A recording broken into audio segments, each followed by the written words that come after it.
Hello, everyone. Welcome back. And today we wanted to trigger your mind in thinking how great would you feel if you are ranked as world's top communication professional. And this is who I'm bringing you today, where we are someone who has been ranked as top 30 communication professional in the world and in both 2020 and 2021 by the Global Gurus International, a British-based provider resource for leadership and communication and sales training.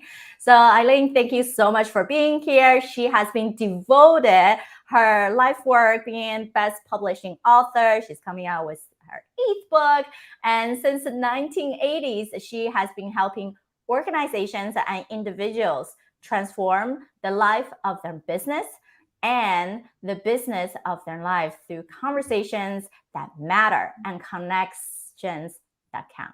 She has been known as a master facilitator, award-winning author, an international recognized keynote speaker, and executive coach. And she draws upon practical business how-tos and life experiences with years of consulting to major national and international organizations that have ranged from global pharmaceuticals to U.S. Armed Forces, from healthcare associations to religious institutes. And she plays a lot into humor, and love that about her. And the two of us met through being on a panel on work-life balance and breaking that myth from a women conference. And thank you so much for being here. My pleasure. My pleasure. And Happy New Year.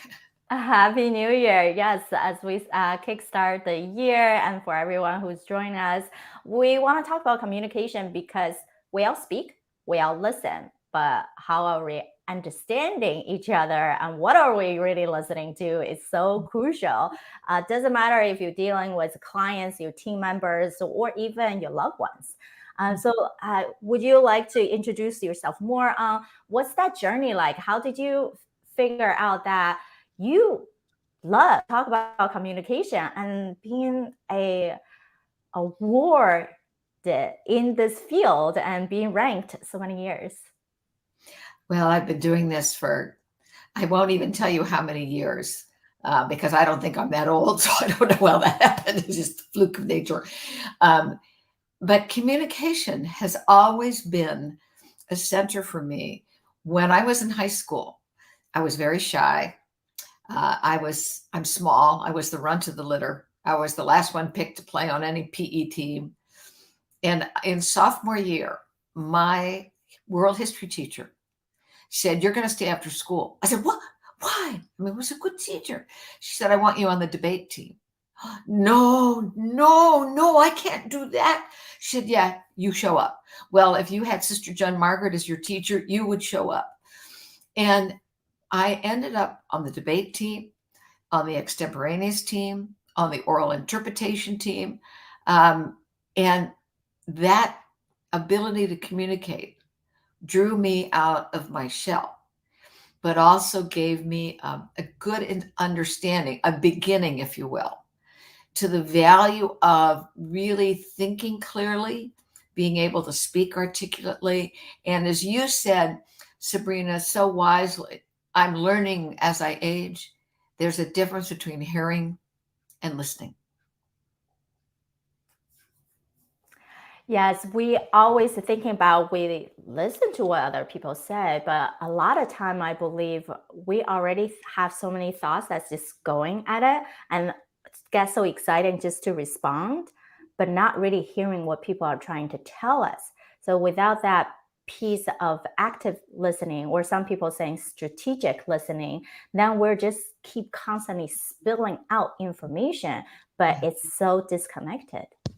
I think that's really true. And now in this pandemic world that we're now getting ready to go into, can it be 3 years? It's going on 3 years where things are spread out. When we come together like this, first off, it is very important that we see each other because you and I both know words are only words. Where we get meaning is on the sounds that we hear and the looks on our faces. It's the vocal and the visual. And from that, if I don't pay attention to that, I'm not really listening to what they want to tell me. The other thing is that as we are in disparate places, I think more and more people want to feel that they have been heard, that you really get me. And so the ability to reflect back what you're hearing, what you think you're hearing, because you could be really wrong. That's a real skill. Hearing we're born with, but listening, we have to learn. Correct. It is such a skill to learn. And I believe there's a recent study by Eccentric actually talk about even consumers. Now, 50% of consumers are really readjusting from the past year and being more optimistic about how they purchase, how they buy, but they're more optimistic about realigning what they want. Are they really getting out what they truly purchase, right? And that is important for all of us because no matter what you do, we're technically all in service industry. Healthcare professionals, so we're providing a certain type of care. And then that type of communication, you're pretty much selling your idea every day to your patients, hoping they will agree with you and follow through with the care instead of being questioned, distrust in what you say, and then go to another person for second opinion. And maybe they're not as devoted in how you serve your patient as the other person, right? And then this is same thing as our team are technically our consumers. They have to buy into how we wanted to serve our clients in the way that we see the best mission and goal for everyone. So then that part of communication is also important, not just to have a authority, but how we actually interact and communicate, adding the tonality. I do believe there are some, even my friends, so monotone. So it's hard to engage. Like, did you like it? Or are you just saying something just to agree with me? Well, not everybody has. I mean, you're animated. I'm animated, but I'd like to say something too about this listening. It's not just that I need to convince you that I know what's the right thing for you from a healthcare standpoint, but to develop that relationship of trust, I want to find out, how do you feel about what I just told you? Do you think it's something that you could do? What might get in the way? How can I support you? So it's not just saying take 5 pills and go home and call me in the morning. It's really trying to understand what might be the objections, what might be the fears, what am I afraid of? And I think we're seeing that also now in some of this resistance to being vaccinated. People have bought into that. I'm afraid. And the truth of the matter is, we need to talk about that, because maybe there is nothing for you to be afraid of, or maybe there is, depending on your health history. So I think that nowadays, as busy as everyone is in healthcare, the ability for that patient to feel heard, not just lectured at, but heard, is really important. Correct. We talk a lot about patient-centered care. Now, this is part is on involving patient into their own care, and you brought up such a great point on what is the barrier. If you couldn't do it, if you would not take these medication, if you're not going to go for surgery, what's the true fear behind following through these things? It's a fairness. It's you feel like no support, right? Some even for me in cardiac surgery, there are studies on people more tend to have depressions afterwards. Now, it's possible, right? In the logical sense of we're asking you not to do anything for 2 months. You need to heal. You can't live and do anything. People are going to feel restricted. But do you have family support? Is it really fair you couldn't do anything? Or it just somehow we created this arbitrary story in our head? So it's such a great point to figure out what is that fear? What could we potentially create that lack of trust? And then I would say we can play on the other side. If everything goes perfectly well, what is your idea of that perfect relationship or perfect outcome that you want 6 months or a year from now? Mm-hmm. So I told you before we started this that I had had cataract surgery. And so I have two surgeons. The first surgeon sat there with me, told me what was going on, kind of like said, this is what we're going to do. And when we had what turned out to be, some cataract fragments, the retinal surgeon who came in didn't even glance at me, sat down, looked in my eyes, said, okay, well, yep, you got cataract fragments. Yep, we'll see you a week from here. Here's the surgery center. Goodbye. And I just felt like, wait, how did that happen? I have questions. And the difference, Sabrina, between these two, the ophthalmologist here and the retinal surgeon here, I came out, I said, I don't care for that surgeon. I mean, yeah, she's going to have to do it. She's part of the practice.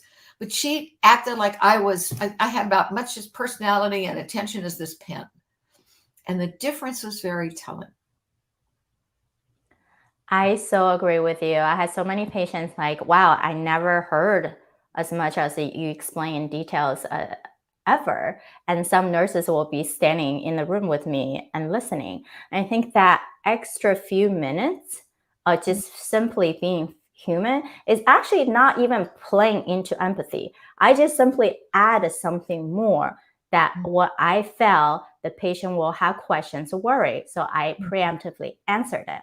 Instead of a lot of us also have the concern as a provider, well, I'm never going to be able to see this many patients. I got so booked out. So they felt a sense of rush of incompetency in a way, of fear of not serving them patient. But when they do serve them patient, it's so rushed. It becomes point A to point B, but there's no connection in the middle of making people feel like I actually want to be here with you. I actually trust you enough because I can see that you want to take care of me, not just become a process for you.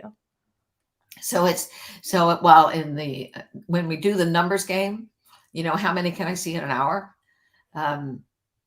They might be there this 1 month with you, but when they find somebody else who will listen to them, who pay attention, they're out of there.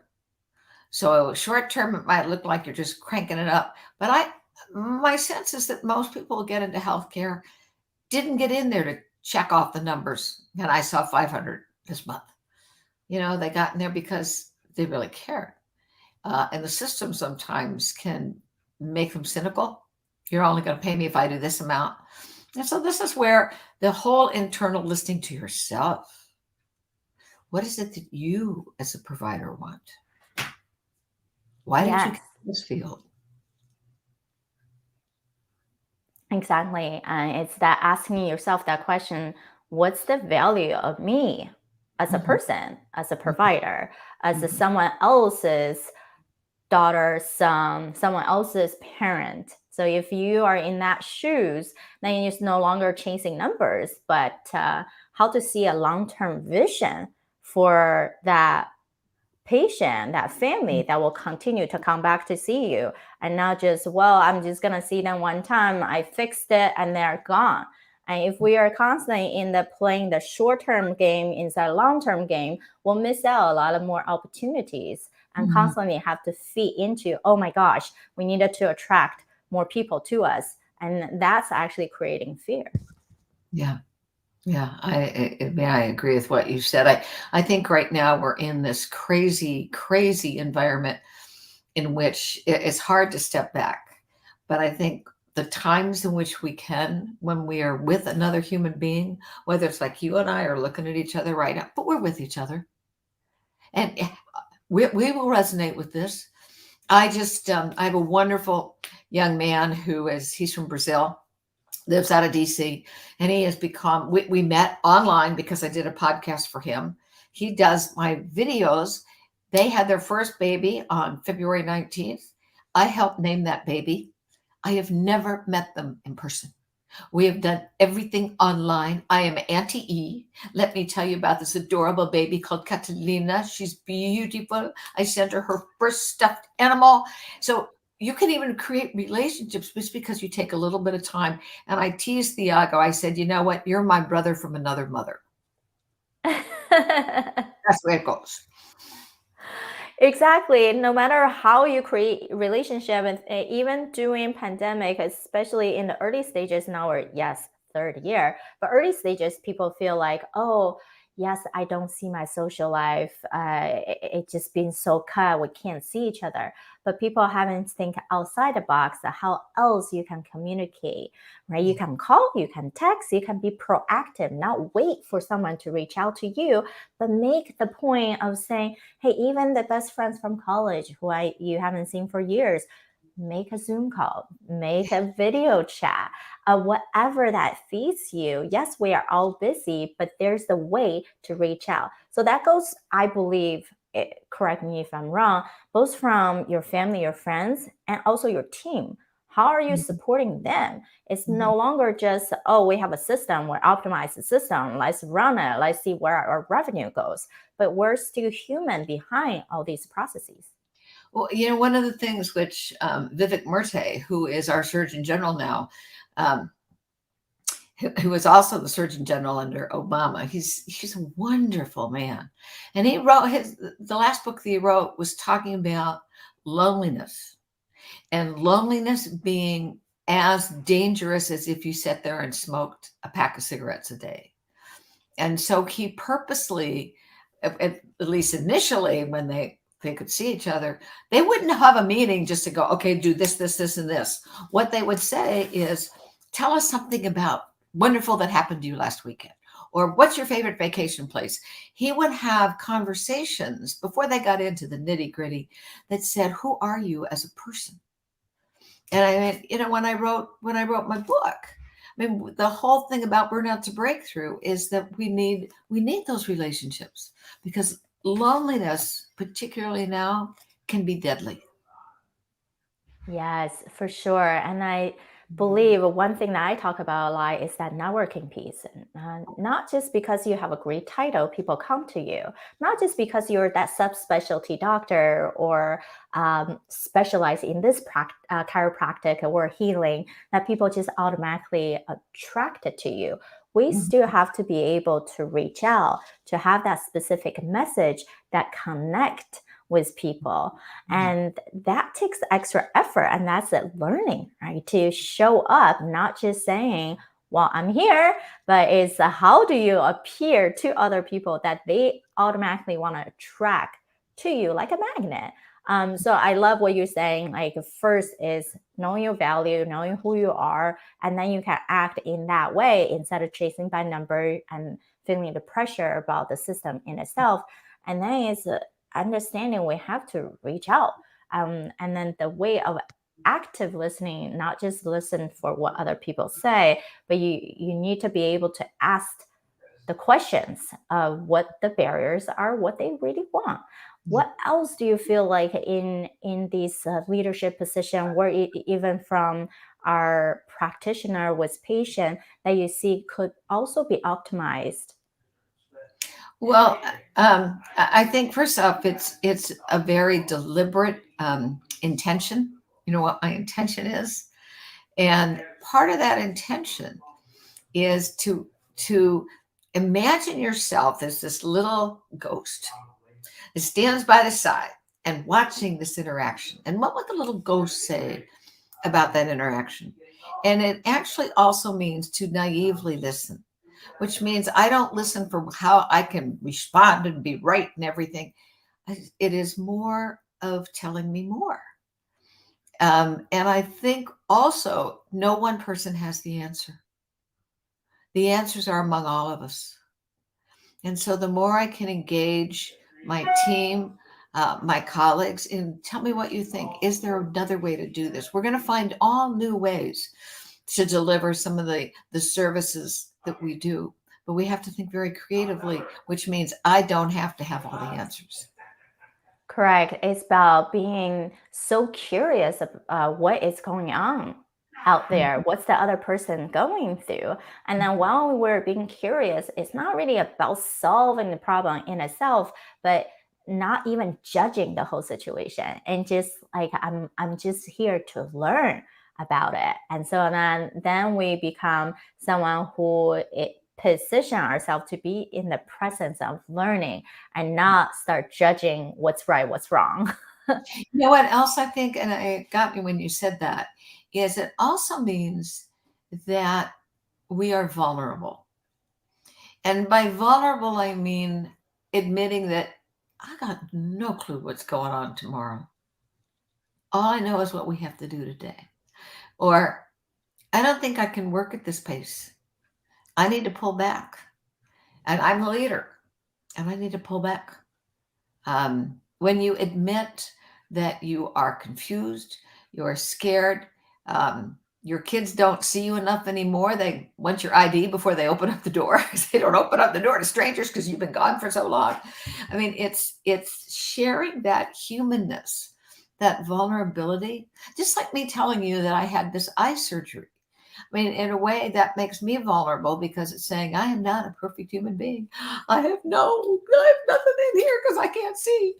That allows somebody else to say, you know what? I have problems with my eyesight too. So I think vulnerability is another interesting and important aspect for all of us to say, how can I just show up in every way? And that includes being vulnerable. Correct. And I think some people don't really understand what true vulnerability means.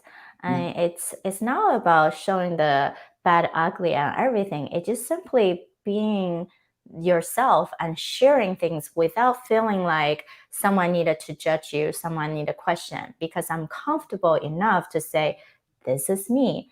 And then I'm also comfortable enough to figure out how I can solve whatever I have going on. And part of the communication, I believe, is that part is to be able to say, I don't know. This is just what happened. Even your leader, we don't have to know everything. And it's But so we can't. impossible. That's the whole deal. Exactly. I mean, the world is too confusing. It's too confusing. And also our mind, yes, it's so amazing, can absorb a lot of information, but we won't be remembering so sharply for everything, right? That's why in medicine, we have all these subspecialties. You have the traditional medicine, you have the alternative medicine, and you have pharmaceutical treatment, you have surgical treatment, you have therapist treatment, right? Because we're supposed to have a 360-degree view of everything. And that's why we refer people out. We don't say, oh, I'm in heart surgery. I'm not going to say I can treat GI things. I don't want to, right? Like I'm just staying in my lane. I'm comfortable. That's fine. I can learn about other things, but I don't need to be the expert of everything. And that's the whole point, is about creating networking with the right people to create synergy. And therefore, you can actually compound on other people's knowledge and time. And that's one reason I also ask our speakers to have a quick self-reflection, because it's hard to be an expert in everything, and we don't need to be that way. So, Eileen, where you think you are when you think about these key components of life with relationship, family, social life, your career, your finances, your own physical health, your mental energy, right? Where all this good stuff in this crystal ball, where do you think you are? Well, okay. Content without context is meaningless. So each one of us has a different context for our life. If I was 25, 35, my context would be very different. There are now more years behind me than I have in front of me. So the context of my life is where especially for this year, with everything that we've gone through over the last 2, I am not going to set New Year's resolutions that which I have in the past, X amount of clients, X amount of revenue, X amount of this. Everything is, it's got numbers to it. And how many places am I going to be? And I just want to show up. I just want to show up and to respond to people and events in the most compassionate and helpful way that I can, with no numerical, quantitative anything behind it. Instead of going broadly I'd rather go deep. And that has to do with the context of where I am now in my life.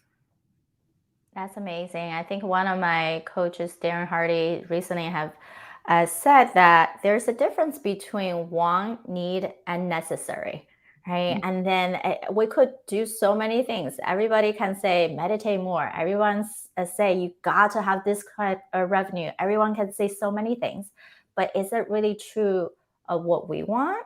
And then we have to just be able to say, I want to go deep in what truly connect with me. This is my mission, this is my value, and that's the most important things out there, right? And then instead of trying to figure out everything for everyone. And so that's amazing. Thank you so much.